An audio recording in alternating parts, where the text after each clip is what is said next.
Hi guys, and welcome back to the Portrait Guru. In today's video, I'm showing you a full time lapse of how I painted Taylor Swift on canvas, using gouache as my main medium. The painting itself took me about 3.5 hours, but don't worry, you're going to see it in about 15 minutes. From the very first pencil marks, through to the messy middle stage, right up to the final touches. And along the way, I'll share tips that you can use within your own work. How I keep the proportions accurate, why I use a limited color palette, and what I do when the painting just isn't working. If you're new here, don't forget to smash that like button, subscribe to Portrait Guru, and of course, let me know your thoughts in the comments. It really helps spread the word and grow this little art community we've got here. So let's start with what I used. This is gouache on a canvas. I've got a mixture of brushes, some big flats, small detail rounds, and a jar of water, some paper towels, and a palette that honestly gets messier with every painting that I do. So I try and keep it as clean as possible. Throughout the painting, I do take breaks every half an hour, and I make sure I empty my jar of water regularly just to keep it as clean as possible. Later on, I'll also bring in a few extras like coloured pencils, oil pastels, and even a pigment liner or two. These just help add that extra dimension at the end. Now, one important choice here. I keep to a very limited colour palette. I'm using just reds, yellows and blues. Everything you'll see is mixed from these three families. Why? Because using too many colours can actually make things harder. A smaller palette forces you to problem solve, and at the end, it gives the whole painting a really nice harmony. So the first step is actually the grid. I laid out a pencil grid on the canvas, matching it to the reference photo I have in front of me in Adobe Photoshop. And here's the thing, this step is really crucial. Most paintings don't actually fall apart because of their brush technique or skill. They fall apart because of bad proportions. The grid keeps me honest.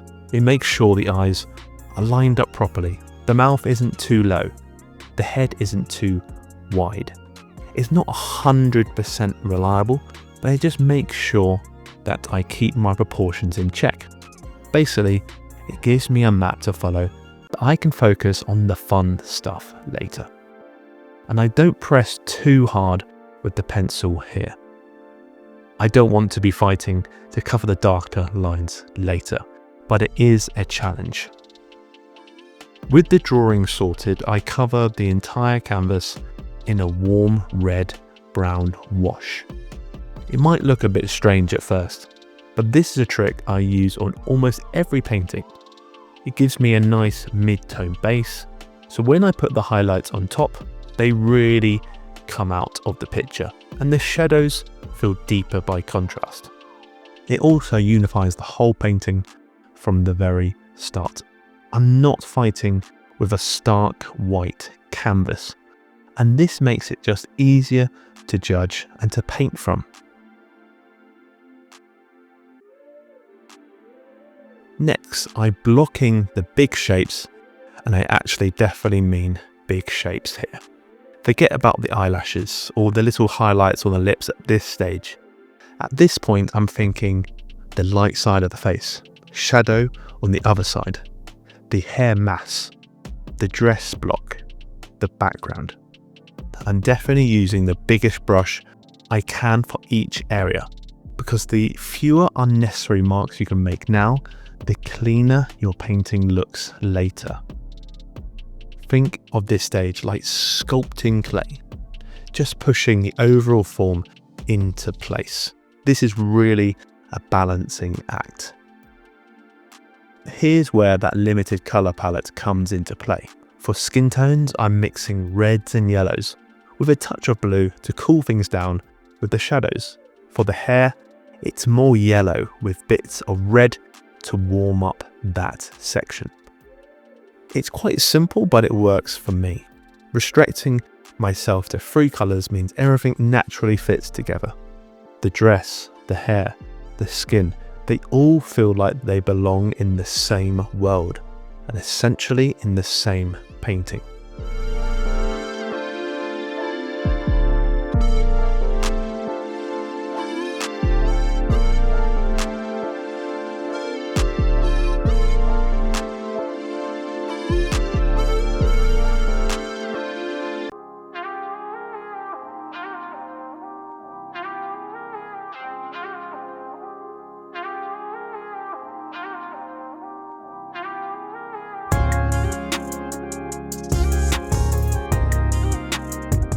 Now I really start to build the values, so I deepen the shadows, I lift the highlights, and I get more contrast across the face.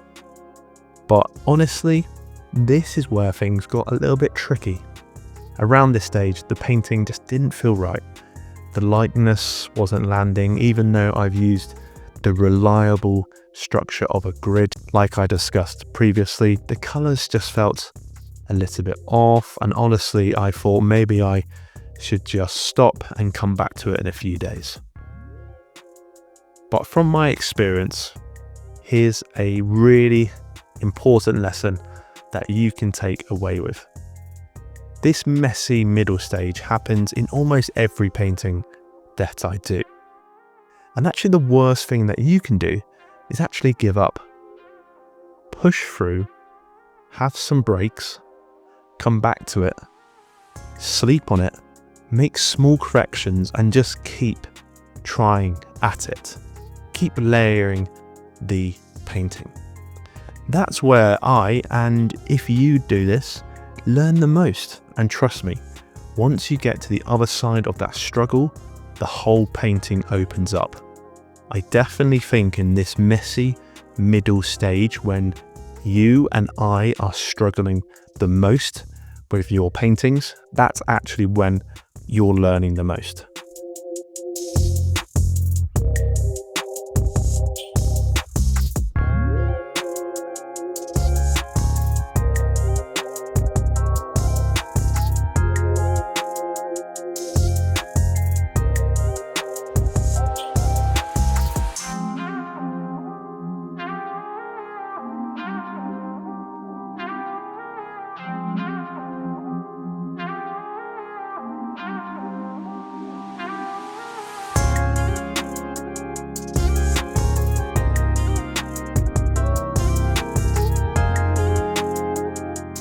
After getting the face back on track and feeling like I was really making progress now with the whole of the painting, I move on to the hair. Now, hair can feel overwhelming, right?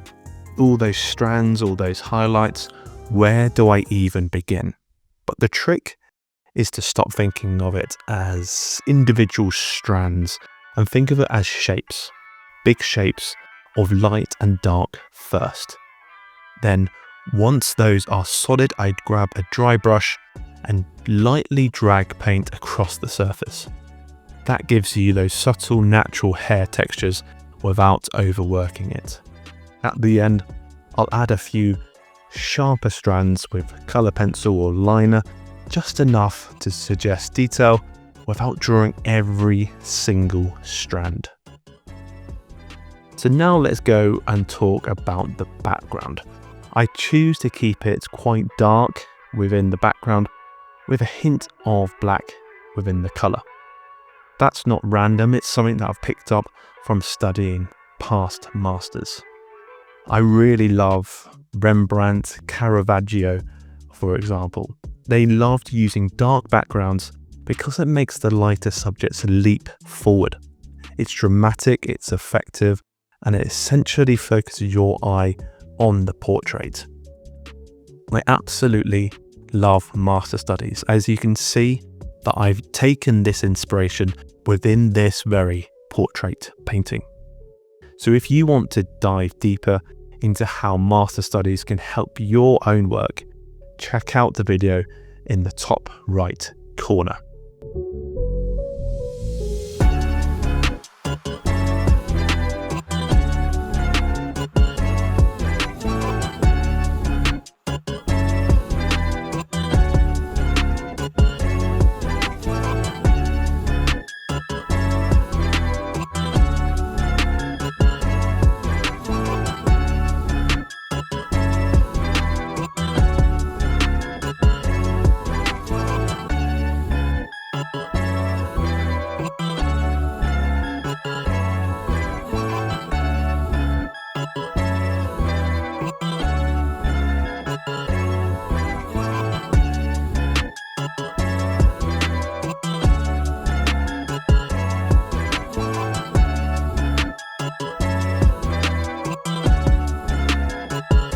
Once the gouache layers were solid, I brought in a few extra tools just to help the painting pop out a bit more.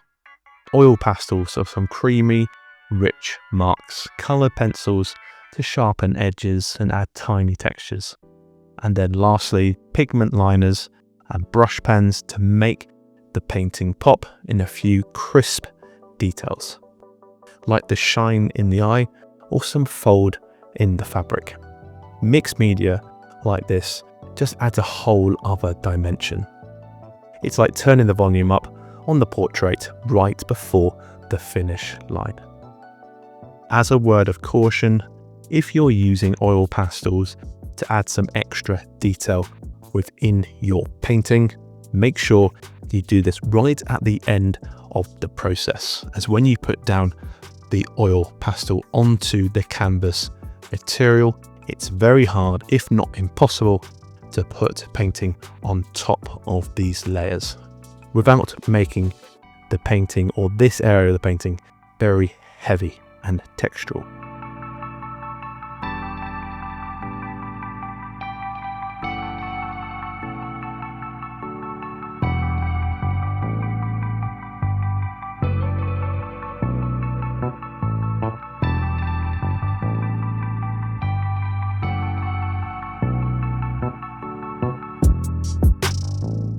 Now it's time for the finishing touches. I tighten the eyes, so a bit more contrast in the irises, a pinpoint highlight for example. I adjust the lips, so a slightly richer red, some tiny highlights along the bottom, and I balance out the skin tones, warming up one side and cooling the shadows on the other. Those small tweaks don't look huge up close, but together they make the portrait come alive.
And here's the final painting of Taylor Swift. From the pencil grid to underpainting through to this isn't working stage, and then finally into the mixed media details. This portrait honestly was a real journey. If you found this helpful, please give this video a like, subscribe to the Portrait Guru, and let me know your thoughts in the comments section below. What was your favorite stage of the process? And do you ever hit that it's not working wall on your own? Thanks for watching, and I'll see you on the next video.